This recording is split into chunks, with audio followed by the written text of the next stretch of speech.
Hello, welcome to my review of the RetroFighters Defender PlayStation controller. I'm Sweet Tequila, and if you're a new viewer here, thank you for watching. And if you're a returning viewer, well, welcome on back. So before we get started, if you like this video, please hit the like button down below.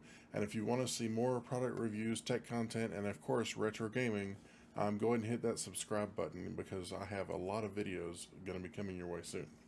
And if you are somebody who likes to watch live streams, well, I go live every Friday and Saturday night here on this channel at 9 p.m. Mountain Time or 11 p.m. Eastern. Come on by. I would love to have you, and we'll play some retro games and have nostalgia shot straight into our brains. But before we get into that, I'd like to go through a little history first, and that being the history of wireless controllers. Now, believe it or not, wireless controllers actually started back in the early to mid 1980s. There was an Atari joystick, and it had to be plugged in to an AC outlet in the wall, but it did transmit and receive a wireless signal in order to play games on the Atari 2600 and 2700 respectively. Shortly after that, infrared signals were used. The unfortunate part about the infrared signal is you needed a line of sight to work, and they were only operating at about 800 to 900 megahertz. In the early to mid 2000s, the 2.4 gigahertz Wi-Fi signal was introduced, and that obviously came with the introduction of the 7th generation consoles, being the Xbox 360, PlayStation 3, and Nintendo Wii. That leads us to today. And the topic of our video, as I previously mentioned, is the RetroFighters Defender wireless controllers. This was made for the PlayStation 1, the PlayStation 2, and the PlayStation 3, as well as PC, Switch, and other USB-enabled devices. If you decide that you would like to purchase one of these controllers, I will put a link to Castlemania Games website down below so that you can go there and purchase one for yourself. Let's get this thing out of the box and show you what comes in the box and go over the controller a little bit. Now here we have the controller. Everything in the box is completely taken out. I've had this controller for about a month, so this is definitely not an unboxing video, but it is going over the performance of the controller, looking at the features and seeing how well it does what it does very well. So if you would like to, you can pause and read these features here, which I'll be going over not necessarily in length, but I will be showcasing the vast majority of them during the course of this video. There's the 2.4 gigahertz wireless technology that I was talking about, the Wi-Fi signal. So this is the controller itself, and you have the 4 face buttons, 2 joysticks, directional pad, start, select, and then this right here is actually the power button. Now, I do not have a PlayStation 3. However, some others testing has said that that button with a PlayStation 3 will actually turn the console itself on, as well as the controller. So it'll be something, if I ever get my hands on a PS3, I'll be sure to test that out. So you have a turbo and a clear button, and you have your USB-C charging port, and your R1, L1, L2, and R2. The feel of the controller itself, you have a little bit of texture on here, but it's very smooth, and it's not something, if you're very texture sensitive, I don't think you're going to have any issues using this controller. And as you can see, I got the nice pretty blue color. These actually come in 4 different colors. There's the blue, there's a black, there's a green, and there's also an original PlayStation controller gray color. So that was a nice touch by RetroFighters. The buttons themselves, they have a good amount of resistance. Whenever you push them, there's never really any question whether or not you're pushing the button or not, just because of the resistance and the nice little click that it has. And obviously, both of the joysticks click as well. Let you guys hear that. And so that's pretty much the controller. Oh, one thing I did want to mention, since we're looking at the controller, is that guy right there. That right there is the battery. Now, the claim on the back of the box is a battery life of 10 plus hours. Now, I have done 2 live streams here recently on one charge. One of the live streams was 3 hours long. The other live stream was 5 hours long. I did not charge, I didn't even hardly touch this controller in between the 2 live streams, and it never faltered throughout the entire time. So we're talking a good 8 hours. How long exactly it lasts, I have not found that limit yet. So far, their claim of 10 plus hours, like I said, so far it checks out. So that is a really, really big plus, and that's one thing that other controllers have not been able to produce, and this one, like I said, so far it does. Now, inside the box, you have, I have not actually been using this cord because I have other USB-C charging cables, but that's the charging cable that comes in the box. Then you have an instruction manual, and from what I've seen of RetroFighters controllers, they are all almost the same. There are subtle little differences. For example, this is setting up on a PS Classic versus a PS1 or PS2. And let's see here. There's also the X input and D input mode and how to pair. Very simple, straightforward instructions. But if you happen to forget something, it's a really good thing to have around. Now, this is the dongle that goes in your PS1 or PS2, and obviously it's color matched to the controller. Whenever you plug this in and you turn your console on, this little red LED will illuminate, and then you press that button right there and it automatically pairs. It's the best pairing wireless controller I've ever seen, even more so than the new controllers, Xbox, PlayStation, and so forth. And this right here is actually the USB dongle. And me personally, I would like to see this color matched to the controller, because if you have more than one of these, as far as I understand, all of these are the exact same color. So you would have to make sure that you got the right one to go with the controller you're trying to use. But in any case, so this, you plug into your Nintendo Switch or your PC or something like that, and again, it links up automatically, no big deal. So now that we've gone over everything that has to do with the controller, what's in the box, and the basic functions of the controller and the features of the controller, let's look at some gameplay. Alrighty, so I have 4 titles that I'm going to be playing tonight. 2 on the PlayStation 2, or 2 on the PlayStation 1, and 2 on the PlayStation 2, and I'm using a PS2 console for all 4 of them, since I currently do not have a PlayStation 1 console. I will not be doing the PlayStation 3, as I do not have a PlayStation 3 either. And in the coming weeks, I will be doing testing on the Switch compatibility and the PC. So make sure you get subscribed, and I will get those out to you guys as soon as I can, either in YouTube Shorts or some other form or fashion here on this channel. So let's get into the gameplay. First and foremost, as you can see, if I point in the right direction, the first one is Final Fantasy VII. And as I mentioned a little bit earlier, the buttons feel really, really good on this controller. And it's not something that I'm really used to with aftermarket controllers, which I've only played with a few of them since the, I'd say, late 90s. And the ones that were released in the late 90s were not that good. So I'm really, really impressed with how everything has been going lately with these aftermarket controllers.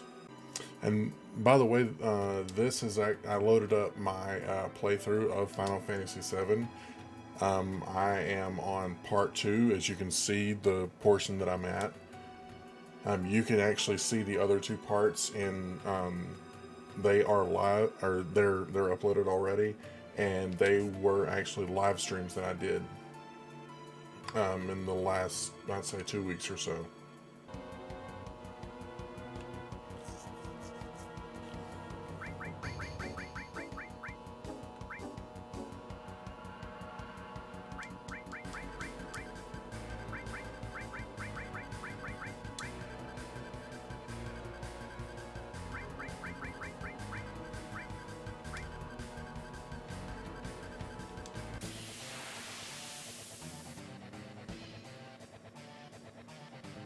Now I skipped ahead in the story to a battle mode so you guys can see how it works with this game.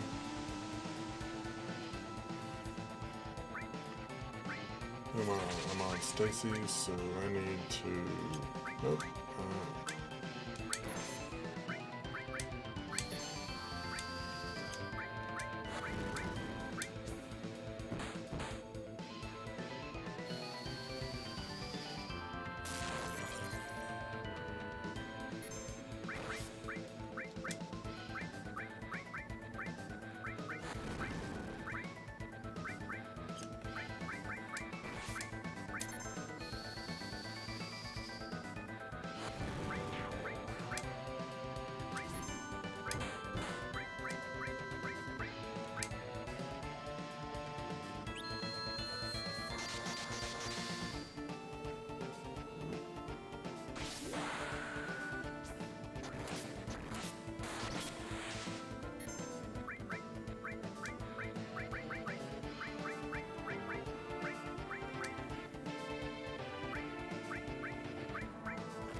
Well, looks like I lost this battle.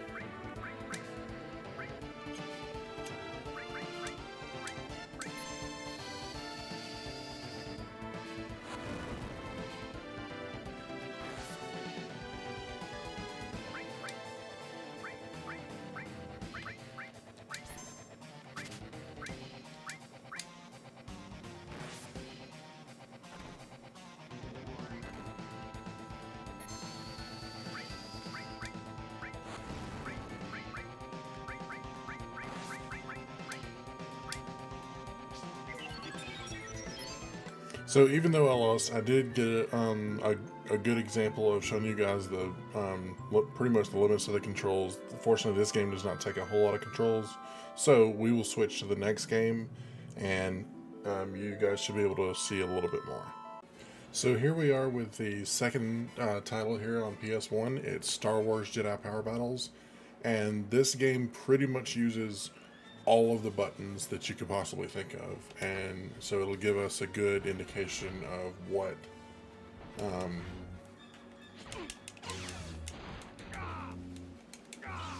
the controller can do with the proper or with using all the buttons. I cannot talk today for some reason, so pardon me.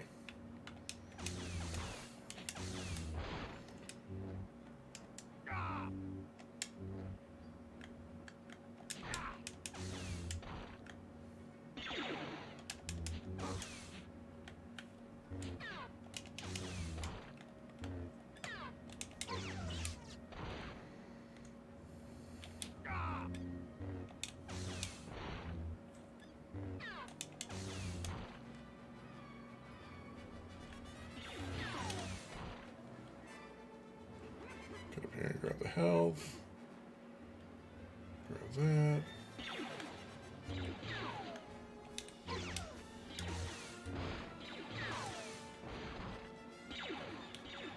Obviously, being that he's a Jedi, you have to block the blaster bolts.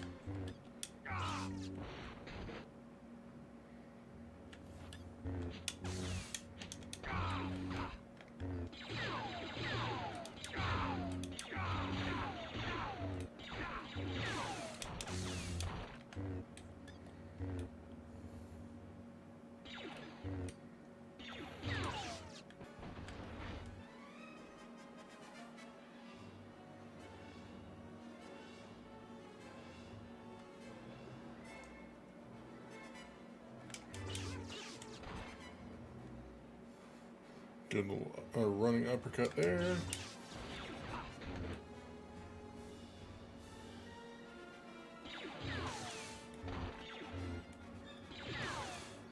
And one thing to remember is don't take my crappy gameplay as a reflection on the controller, because I'm just a noob who likes to play old games. In my opinion, this controller is pretty solid, and I'm using the gameplay to kind of hammer that point home. While I do not think it is perfect for my use, I have not heard a lot of bad things about this controller. However, I will get into one little tiny gripe I have here in just a minute.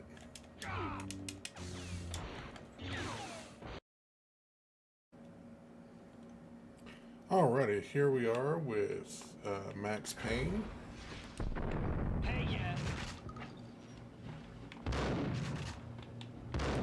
I really love this game just because of the Matrix aspect of it. I was a teenager whenever the Matrix came out, and just those elements to it made it a lot of fun for me. And the whole bullet time thing, slowing everything down, it's so much fun.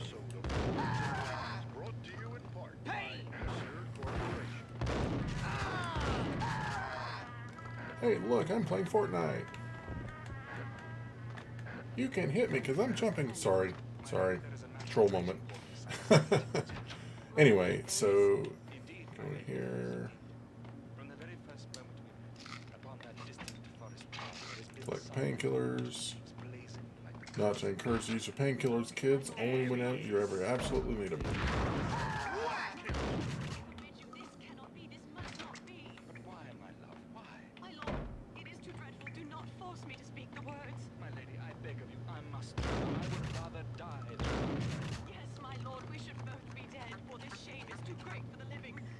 Somebody was watching a soap opera in here.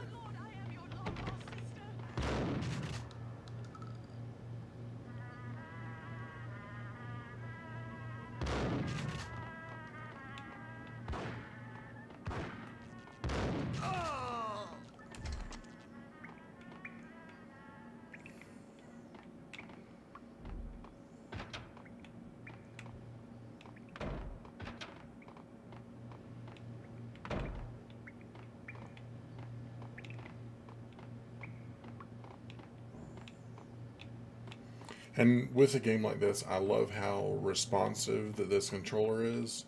It makes the play so much more enjoyable. Alrighty, so here we are with our fourth and final game that we're using to test. And I want to address something really quick. You're not going to hear any sound from this game because I have it muted. Just because of the background music, it's very easy to get a content strike, and it's much more difficult to get the content strike removed, even though it's protected under fair use because it's part of the gameplay. So you're not going to hear any sound, but the gameplay will resume.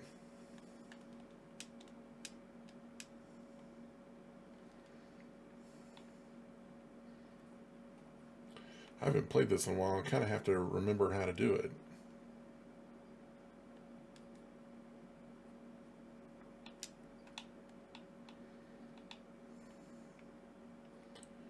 So you can see very smooth controlling. Once again, don't take my crappy gameplay as a reflection on the controller, because it's not. I'm just a noob. Oops. Again, I'm a noob.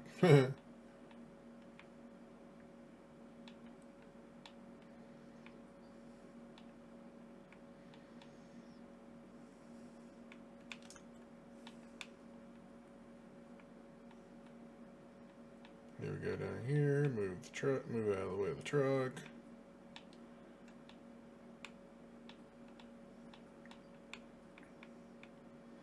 And I guess for demonstration purposes, I probably should have put this on a manual transmission. But it would probably even be a sadder experience for me. Trying to shift up and down while also driving and not doing so hot.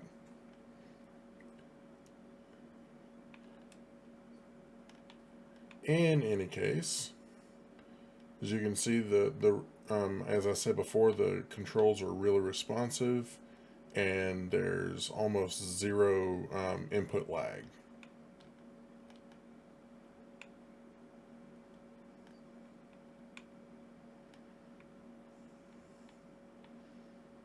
I completely screwed myself, but that's okay.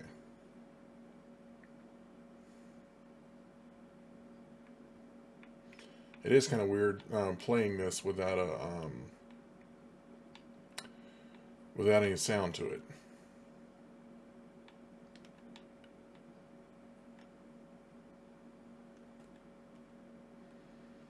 And I can even switch over to using the D-pad.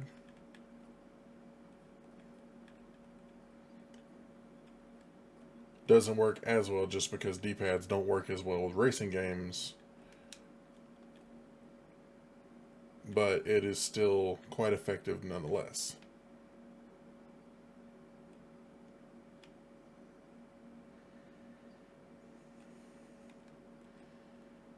And you guys get to see me spin out. As I'm sure everybody is aware, no product that you will ever buy is perfect and without flaws for every single person. And the RetroFighters Defender is no different. Now, I put these two controllers, this is the Xbox One controller, I put these two side by side for size comparison. And I'll turn them over so that you can compare the back of them. And I do that to draw attention to the one flaw that I've found with this controller. Now, as you can see, I have very large hands. Okay, I can bounce a basketball and grip it out of the air like that. But for this controller, the other day I was actually doing a live stream. I was playing Mortal Kombat on my PS2, and for some reason, my character Sub-Zero would do nothing but block, and I could not figure it out until I paid attention to what I was doing with my two index fingers. My finger was resting on the side of this button right here, and to its credit, these buttons are very, very sensitive. But unfortunately, in this case, the edge of my finger was pressing it just a little bit like that, and it made Sub-Zero block. Now, you may say, Sweet Tea, dude, you're being very, very nitpicky. You're absolutely right. I am being nitpicky. But that's also a testament to how good this controller is. For people who don't have gigantic hands like mine, this is a really, really, I'd say, perfect controller, just based on its functionality and, you know, how good it feels and how good it operates and stuff like that. I would say that this is a perfect controller. However, for people who do have large hands like I do, it's just something that to keep in mind whenever you're purchasing, or after purchase whenever you're using it, just so that you can keep that in mind and try to keep your fingers away from this. Other than that, in conclusion, as I said just a minute ago, I would say that this is nearly a perfect controller. It's very responsive. The battery life, my goodness gracious, the battery life. As I said earlier, I was in the middle, I have done 2 live streams using this controller without charging it. One was 3 hours and one was 5 hours. And so we're talking 8 hours, not consecutive, but 8 hours total of using this controller, and it never skipped a beat and I never had a problem. So, RetroFighters, good on you for making this. I really, really look forward to what you guys make in the future. And if you would like to purchase one of these, or if you're thinking about purchasing this controller, I highly recommend it. It gets Sweet Tea seal of approval, and I'll be using this in the future, hopefully long into the future, as my PlayStation 2 controller. So I want to thank you very much for watching. If you have any questions, comments, or anything like that about this controller that I can answer for you, then please drop them down in the comments below, and I'll be happy to answer them for you the best I can. I'll see you in the next one, and until then, work hard, play hard, game hard, but above all else, be excellent to each other.